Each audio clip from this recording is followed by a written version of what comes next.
তাকে কিভাবে ষড়যন্ত্রমূলক মিথ্যা মামলায় ফাঁসিয়ে তাকে যে রিমান্ডের 8 দিনের রিমান্ড মঞ্জুর করা হয়েছে, তারই ধারাবাহিকতায় আজকে আমাদের এই বিক্ষোভ শেষ সংক্ষিপ্ত সমাবেশে আমাদের মধ্যে উপস্থিত হয়েছেন ঝিনাইদহ জেলা আওয়ামী স্বেচ্ছাসেবক লীগের সংগ্রামী সভাপতি জনাব শাহরিয়ার করিম রাছেল। আমাদের মধ্যে উপস্থিত হয়েছেন ঝিনাইদহ জেলা আওয়ামী লীগের কৃষি বিষয়ক সম্পাদক জনাব অ্যাডভোকেট আব্দুল মালেক। আমাদের মধ্যে উপস্থিত আছেন ঝিনাইদহ সদর থানা আওয়ামী স্বেচ্ছাসেবক লীগের সংগ্রামী সভাপতি জনাব বিশ্বাস ওয়াহিদুজ্জামান উজ্জ্বল। আমাদের মধ্যে উপস্থিত আছেন বিপ্লবী সাধারণ সম্পাদক জনাব সোহেল রানা সিটি।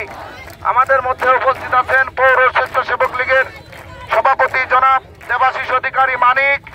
আমাদের মধ্যে উপস্থিত আছেন পৌর স্বেচ্ছাসেবক লীগের সাধারণ সম্পাদক মুশফিকুর রহমান নাসিম। আমাদের মধ্যে উপস্থিত আছেন ঝিনাইদহ জেলা ছাত্রলীগের বিপ্লবী সাধারণ সম্পাদক জনাব আল ইমরান। আমাদের মধ্যে উপস্থিত আছেন ঝিনাইদহ জেলা জাতীয় শ্রমিক লীগের নেতৃবৃন্দ আমাদের মাঝে উপস্থিত আছেন।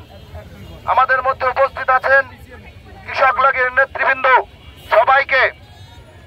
সবাইকে আজকের এই বিক্ষোভ মিছিলে আসার জন্য ধন্যবাদ এবং কৃতজ্ঞতা জ্ঞাপন করছি।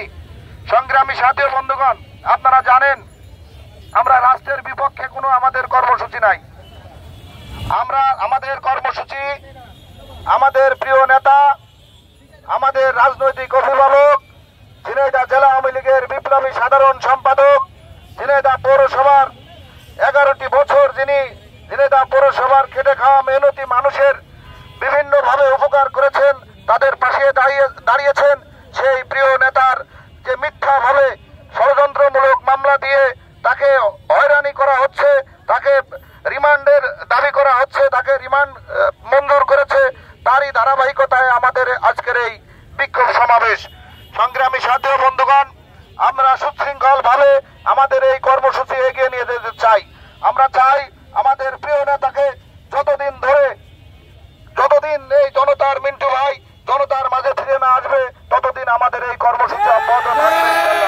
সংগ্রামী সাথী ও বন্ধুগণ,